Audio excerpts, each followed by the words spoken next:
Hi there. Hello. Voila. So this is going to be an interview of Terry Real for the Ericksonian Society for the newsletter, where I would like very much for people who know Terry's work to actually catch up with him in terms of and get more updated ideas in terms of where he's at in his development and of ideas and practice at this point. And for those of you who have not met Terry, I would like this to be an introduction to one of the outstanding couples therapists who have really done a lot to influence the development of the field and particularly the work around gender and power in the context of couples therapy. So, Terry, it's a Yes, treat my for me to dear. interview you. And my first question, really, to you would be if one met you for the first time and I said, "What do you do?" And you said, "I am a therapist, but I am primarily a couples therapist." And I would ask you a question that my father used to ask me, which was, "What do you really do with these people?" He was like, "What do you do with these people who come to you?" He had never been in therapy his entire life, probably didn't know what it was. And then on occasion he would say, "Do you really help them?" So I thought I will ask you the questions of my late father.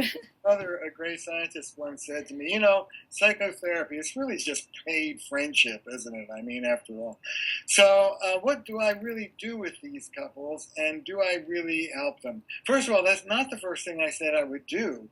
If somebody asked me, what do you do? The first thing I'd say is, I hang out with Esther Perel and I try and huff and puff and keep up with her as best I can. That's the first thing I'd say. In terms of my work with couples, I believe that we do not live in a relationship cherishing culture. I believe we live in a patriarchal, narcissistic, co-addictive culture, and that within that culture, most of us have not been raised by terribly relationally skilled families, and we're damaged. And we don't know how to be as intimate as we want to be, and we've never wanted to be more intimate than we want to be right now.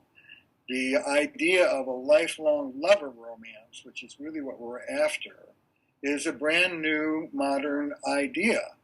And I don't think that most men and women simply have the skills and the wisdom to pull off this new ambition.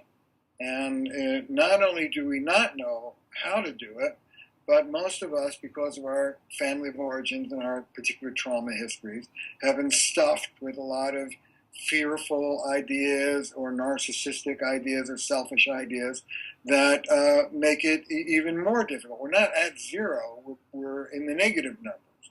And so it's my job as a couples therapist, when people come to me in trouble, to figure out the heart of what is stuck, what's wrong with them, where are they developmentally, what is each of them doing that's blowing their own foot off, and to confront them with that in a loving way, in a very precise way, to move into the early childhood wounds that are at the root of what is going on between the two of them, but not leave it there. To once that's sort of assuaged to some degree and on the table, to move on to teach them. I call it a psychoeducational approach to intimacy.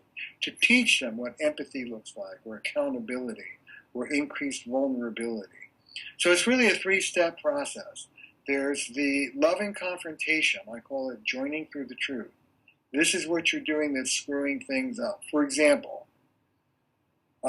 Esther, this is absolutely not you, but role play Esther, you are an angry pursuer.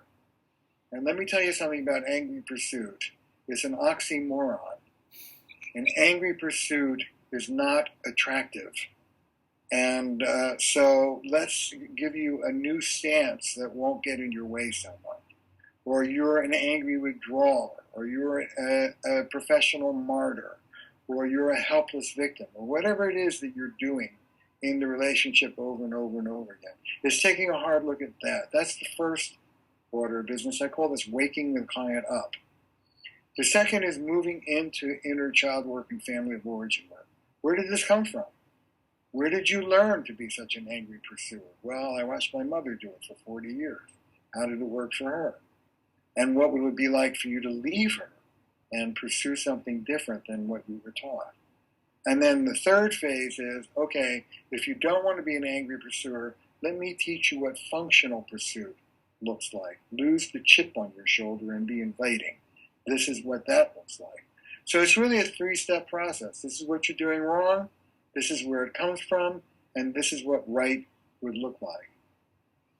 And it's interesting because I should tell to the people who will be reading this conversation or listening to it that you and I have actually done a number of teleclasses together, and we'll be doing more online summits together. And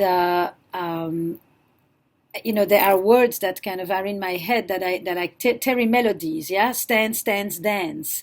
Right. It is a melody that I carry from you, and also an amazing word that I've taken from you. That's constructive shame, appropriate shaming. Yeah, but then when I listen to what you've just described, in a way, it's a bit of a negative view of the person, right? Here's what's wrong with you. Here is the deterministic historical antecedents of where it comes from. And here is how I think you could do what you actually want to do in such a way that you may even get it, because the way you're going about it is counterproductive. Yeah. And this is an interesting stance in the era of resilience, of looking at the strengths that people bring. Yeah. In a way, you're introducing us to a model that is still, at least in the way you just exposed it, kind of high on deficiency, and less obvious on the capturing of the strength, which is so much in the l'air du temps today, as we say. Yeah, I know, but I object to all of that. Right. Stance, dance. In a heterosexual couple, his dysfunctional move, her dysfunctional move, and the way those two moves reinforce each other and eat up the intimacy between the two of them like cancer. That's what I'm rooted in. What is he doing that's dysfunctional? What is she doing that's dysfunctional? And how do they lock in a pattern that starts to eat up the warmth between the two of them like rust? Like angry withdrawal meets angry withdrawal will eat up a relationship. And so it's my job to crowbar them out of that pattern. That's my report card. And it's part of my beef with some of what's going on right now. You could go to a trauma weekend and do deep, cathartic, wonderful, reparative, healing work with your inner child. Come home and be the same asshole that you were to your family before your deep, cathartic weekend. It has to be in the paycheck. People really need to change their behavior.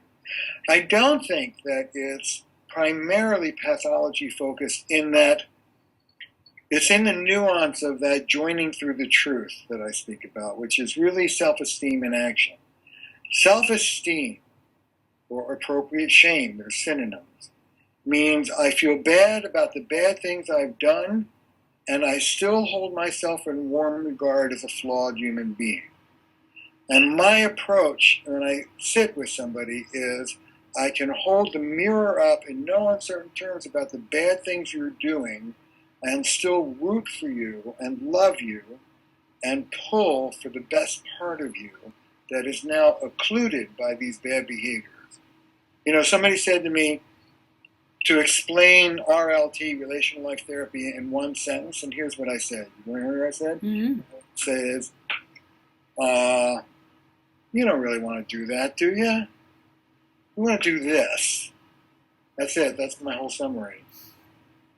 You don't really want to do that. You want to do this.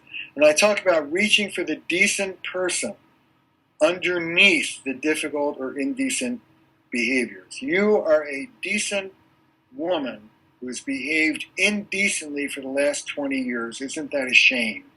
Let's extricate the decent person you really are from underneath all of that grandiosity and difficulty. So I'm always rooting for the best part of the person. And I think that's the key to why the work works. It's what we teach our students. And if you're not in a place of scanning for the strengths, loving the decent person underneath, what I call connecting with the functional adult part of the person. If you're not in your adult, loving their adult, then the work is not going to go anywhere. Mm-hmm, mm-hmm, mm-hmm. That's an interesting thing, because you go to the childhood, but not because you're actually trying to repair the childhood. In a way, you go to the childhood just so that you can separate it from an adult who can make choices.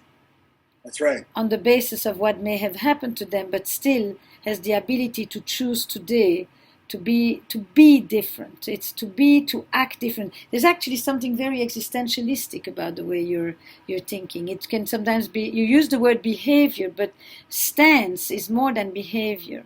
Stance is a combination of behavior and attitude and belief system. Right. And in that sense, it becomes more existential. It is existential, you're right. And when people transform and they move out of their stances, they become different people overnight. You know, I tell a story of a man who was a type A triple personality. And he was a god. He was handsome, he was glorious, he was rich, and he had 2 disabled children. And he hated them.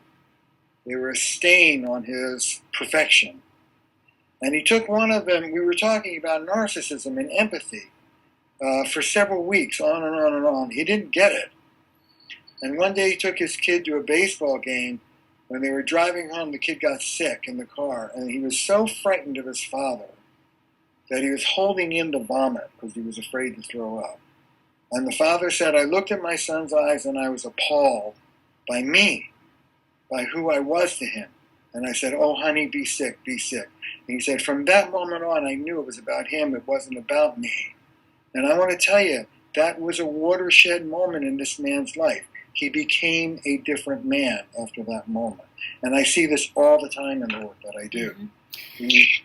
Go ahead. No, I'm thinking because, you know, I'm always in touch with the pieces that I have learned from you the most. Yeah? So, and I definitely think you have an in onto men who were mistreated by their fathers, either verbally or emotionally or psychologically or physically, all of the above, with a beautiful term that I also learned from you called intrusion trauma. But basically, it's the shame that the boy experienced at the hands of his father, which becomes the glue that holds the narcissism together, hence the need for the perfection, because anything short of perfection is a stain, and a stain is shaming. And in a way, the work you do is not only the ability to relate to another person's need, but it is also a kind of a cleansing of the shame that the person carries within them, and the shame that is hidden through the grandiosity, basically. And yeah. I'm summarizing it now, you know, right, but I think that I would like that to be spoken a little bit more, the way that you articulate it so well. Well, there's an old AA saying, hurt people hurt people. And I think where therapy is really not as effective as it could be is when it deals with one or the other of that sentence, but not both at the same time. So a boy who Great. I want to repeat that. If you put the focus on the person who is hurt, and the entire work is on their own, either self-pity transformed into their compassion, transformed into empathy for themselves and all of that, then you don't look at the side of them that also has an aggressive side, and that it can actually, that from that place of hurt, they can wound others in a very aggressive, hostile way. And if you only look at the aggressive side of them and how they are acting terribly towards other people, but you don't look at the wound that is inside of it and fuels it, in both cases you're missing an essential part of the dynamic. That's exactly right. Okay. Well said. I love talking to you. And the work, but there are also 2 ways to wound a child, particularly a father to a boy. You can disempower the child and wound him directly by making him feel less than or unlovable or defective. But you can also pump up a child's grandiosity. And one of the genius of my mentor P.M. Melody's work is that pumping up a child's grandiosity is a form of abuse. It is not asked for. It is not helpful. You know, I came home as a young man with bad grades one day, and I had a violent, abusive, narcissistic father. I never knew what he was going to do. And he looked at the grades, true story. I think I was only in first or second grade. He threw the report card on the ground and laughed and said, "That's only because those assholes don't know how to deal with you. You're so bright." I got bad grades until I was in college because those assholes didn't know what to do with me and I was so bright. That was no favor to me. We call that false empowerment. And a lot of the guys that I see have the double 1-2 punch of abuse and wound coupled with various forms of false empowerment. And so there's a flight from shame into grandiosity, from feeling bad about yourself to controlling or attacking somebody else. And I think these are the core dynamics of attack, particularly in men, whether it's verbal or physical or financial. So you have to understand all sides of this. The work that I do is help the man return to that little boy who was abused, either disabused or falsely empowered. But not just with the healing impulse of releasing the energy of that little boy. There is that, but that's not enough. The next piece is to put the grown-up man in charge of that little boy. Let him give that little boy what the little boy didn't get. Let him contain that little boy so the little boy isn't wreaking havoc on his relationship. One of the things I say is maturity comes when we handle our inner children and don't foist them off on our partners to handle them for us. Mm-hmm, mm-hmm, mm-hmm. So it's really about empowerment. It's about empowering the best part of you to put your arms around and soothe and contain those wounded parts of you and not let them grab the wheel. Mm-hmm, mm-hmm. So I want to ask you a question about moments when I very much try to channel you. And that is those men who had those kind of fathers often became emotional caretakers for their mothers. Yeah. Who were often in very bad situations in relation to those men. So these boys were actually very sensitive, caretaking boys who felt terrible about their moms, promised themselves they would never be like their prick of a father, but then often ended up doing some of the very things that the fathers had done, but not exactly, but enough. And and part of what these men then struggle with is what to do with their aggression. If they had an aggressive dad, they often feel that they don't know how to connect between tenderness and assertiveness that doesn't devolve into aggressiveness. And so often they compartmentalize their sexuality, and they are sweet puppies at home, loving husbands and fathers to their children, but completely unable to be sexual with their women, while they are involved in hardcore, lustful, high intensity, low emotion sexuality elsewhere, where they are not afraid of their aggression. Yeah, right. It's split off. Right. So give me a Terry Real input on an Esther Perel typical dilemma. I think that both sides of them are wounded. And I think that they divest of being the sort of aggressive assholes that their father was. So no one taught them how to be constructively assertive or even constructively dominating in a consensual relationship. So there's that. That's part of the punch. And then the other punch is, I'm sorry to say, I know these are really sensitive, sweet boys, but they're enmeshed with their victim mothers. In my second book, How Can I Get Through to You, I say the nastiest words in the English language are, please don't tell your father.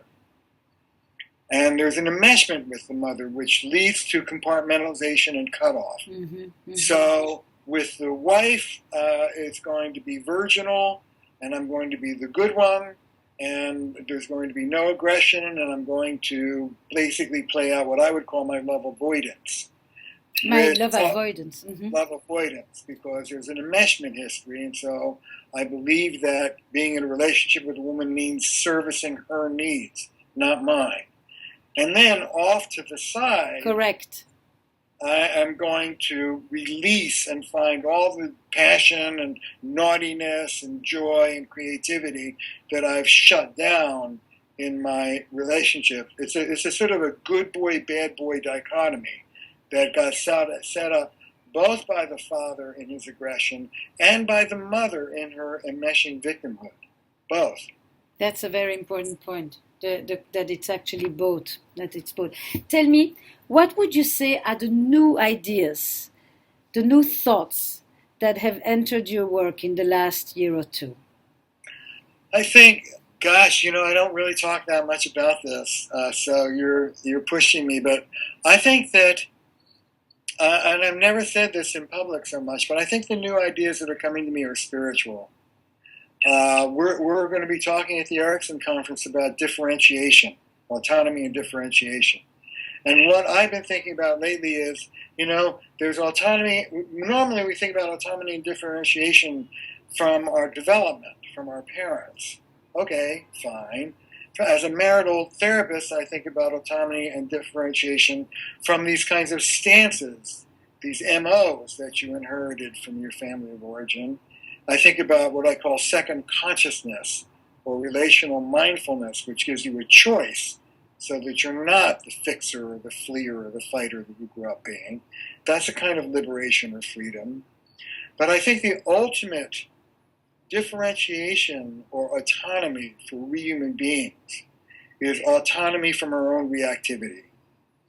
And at the highest level, autonomy from what the Buddhists would call our attachment. So I was with my own spiritual teacher last summer in an intimate group of 800 people, and he looked out over us all, and the first words he said were these: "You are not who you take yourself to be. You are not who you take yourself to be."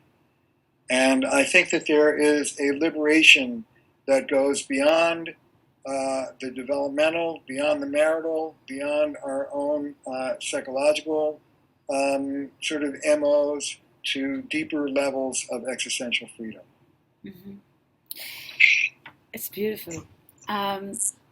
It's actually also at the old Erickson stages of development. I mean, on one hand, the lack of reactivity is an old Bowenian concept, but infused with spirituality, it actually becomes the higher stages of Erickson. Generativity. Yes. Yes. And if one day somebody was to do an in memoriam to Terry, not because he's dead, but just because he's not there, and somebody wants to kind of honor him, and what would you what would you want people to say that what's the legacy? In a way, there's something about you talking about spirituality that made me ask this new question. I think it does come with age, with maturity, with less things to prove, with higher goals. And so that made me think about, if somebody had to say the legacy of Terry. I think it's where he left his mark, where Yeah. Well, lately I've been writing about what I call, and I owe some of this to you, Esther, some of it in keeping with you and some of it in bouncing off of your ideas. But lately I've been thinking about what I call fierce intimacy. Fierce intimacy. Keeping passion alive by telling each other the truth. And I think that if I had a legacy, it would be about loving fierceness. And it would be about daring to tell the truth to yourself and to the people around you, to your partners, in a way that is really clear that you're rooting for them and rooting for the relationship and rooting for the best for everyone, but not backing away from telling the difficult truth. So many people see love as a kind of cozy, cozy flower show. And I see love as an arm wrestle. It is the two of us in the mud together and facing each other in the eye and telling each other the truth in a way that is respectful of ourselves, each other, and the relationship, and a therapy that does all that as well, instead of that's just nicey-nicey. Mm-hmm. So if I had a brand or a mark, that would be my mark. Terry Real, the guy who could tell the truth, particularly to men. Terry Real, the guy who could tell the truth with great love and honor. That would be what I would like to be known for. Great, great. Which made me think of another one. Do you think our students have changed? Yes. And how? I know my students have changed. You know, there are lots of therapies that suggest that you do the thing that you're teaching others to do. But in the work that I do in RLT, because it's so much about living that self-esteem, holding the person in warm regard and holding them with utter truthfulness at the same time, you cannot do that if you're in a one-down or a one-up position yourself. You cannot do my therapy if you're in a shame state. The person will blow right by you. And you can't do it from a one-up judging state. The person will smell it and they won't listen to you. Mm-hmm. So you have to be in a kind of spiritual centered place yourself in order to see the person, not to whatever, but there's a way in which you see the person the way God sees the person. You see them whole. You see all their warts and moles, and you choose to love them in their humanity anyway.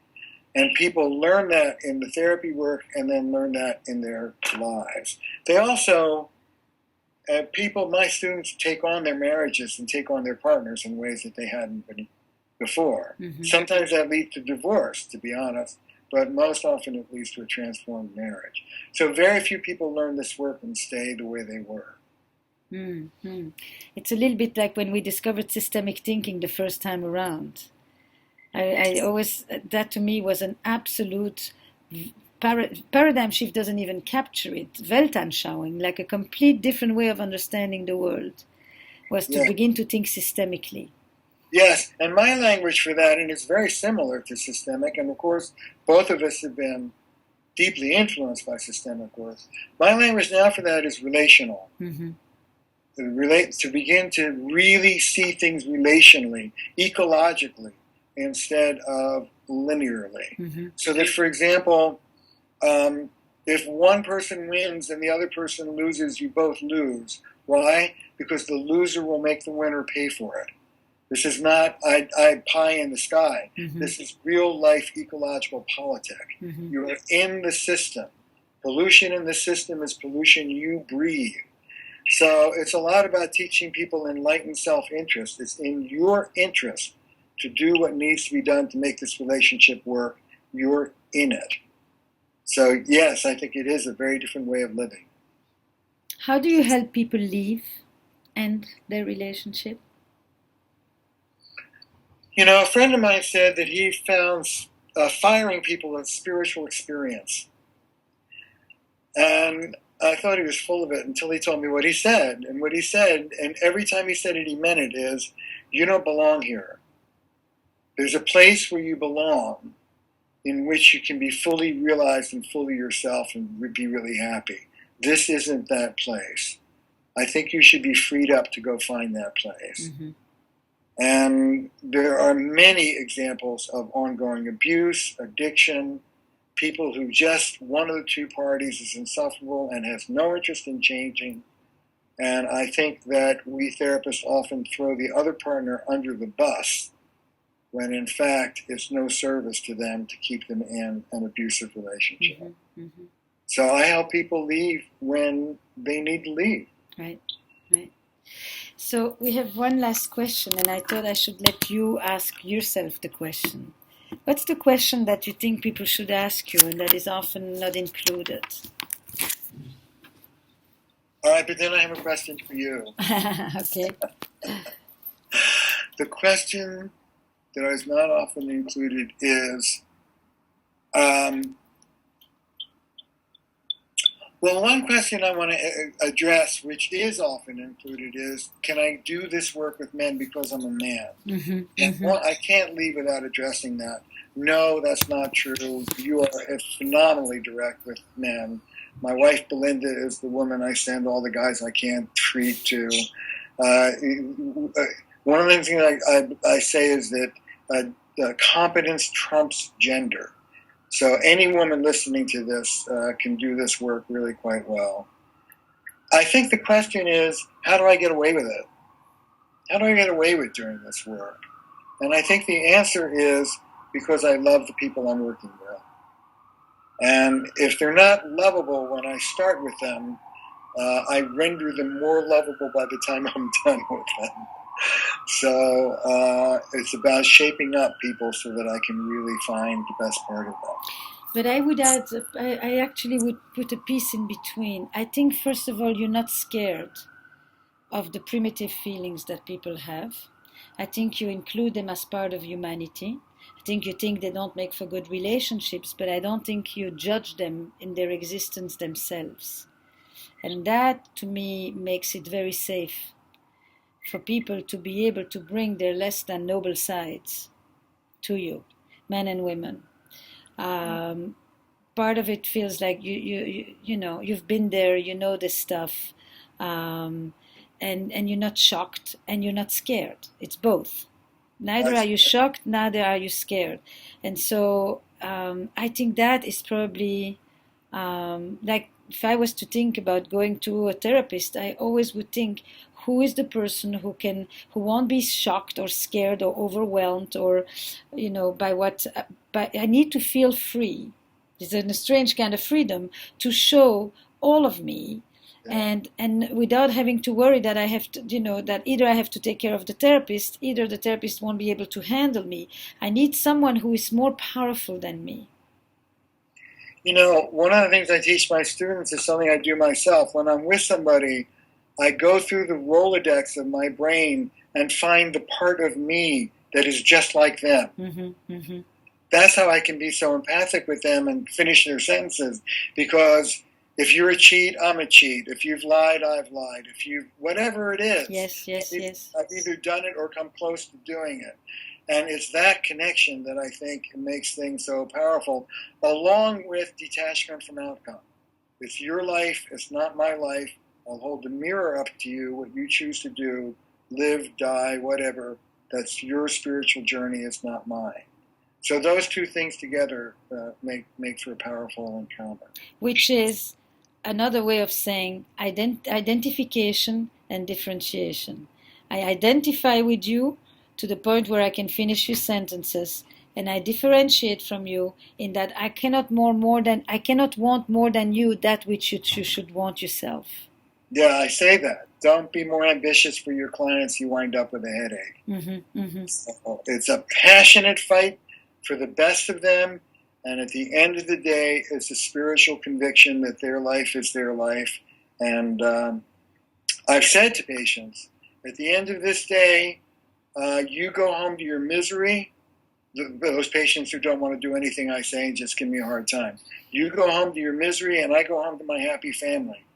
And the only reason my family is a happy one is because I clawed my way there. Nobody gave it to me. Mm-hmm, mm-hmm. I can help you make your family a happy family, but it's really not my business, it's yours.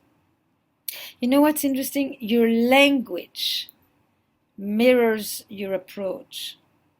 It's like when you talk about fierce intimacy, for example, and you talk about clawing my way, I don't think you even know that you're aware of it, but your language is a fierce language. I come from a fierce place, Esther. I come from a really difficult, violent background, as does Belinda. And I think that every inch of the learning that we've done in this field has been for our own healing, as well as for what we're trying to give to others. I'm going to be utterly pretentious and misquote, actually, Shelley. May I? Yes. Mighty poets are cradled forth in wrong. Mighty poets are cradled forth in wrong. They learn in suffering what they teach in song. Mighty poets are cradled forth in wrong. They learn in suffering what they teach in song. So my path has been a fierce path. And my therapy is a fierce therapy because, of course, it always reflects the person who's created it. I think that's a beautiful way. I mean, ending with the poets is always the best way to do. So I'm going to leave it at that, and I'm eager to see this thing in writing, and I think it should be actually as a video link as well, so Yeah, that I think people so. can hear you live. I don't know that it just needs to be transcribed, actually. I, You I, know. I, I agree. And I wanted to publicly say to you what I said to you privately, which is being interviewed by you about, it's a little like enough about my talking about me. Why don't you talk about me for a while? Being interviewed by you has got to be one of the most fun experiences I could possibly imagine. So Thank I you. feel really seen by you, Esther, and really deeply appreciated. It's a great feeling. I mean, thank you, period. I mean, to me, our work together has been one of the real new creative layers of my work with couples. It's like it came exactly at a time when I felt like, where am I going to learn something new? And where can I work with someone who kind of really gets my juices going? And where is there someone who, like you say, in your own work, can kind of withstand me and can say I don't agree, or that's or you're cutting a corner here, or you're missing something that I would want. And I just I love it. I find it inspiring and fun. That's a first thing, but inspiring, and I grow. And I think that many of us therapists who've been in the trenches for 30 plus years, we hunger for that. It's like, I'd want to read a book and feel the intensity of the reactions that I used to have when I would read a book in my 20s. And so these days I think we sometimes have it less with a book and more with a contemporary, with a colleague and friend with whom, it's the book that Josh Shank wrote called The Power of Two and the creative pair. There's a point in which doing it all alone starts to feel a little, circular, repetitious. Yeah, yeah. So it's a treat, and we will be meeting at the Ericksonian Couples Conference in May in San Francisco. And it'll be great. We're going to Great, have a great time. perfect. Thank you very, very much. Thank you, Esther.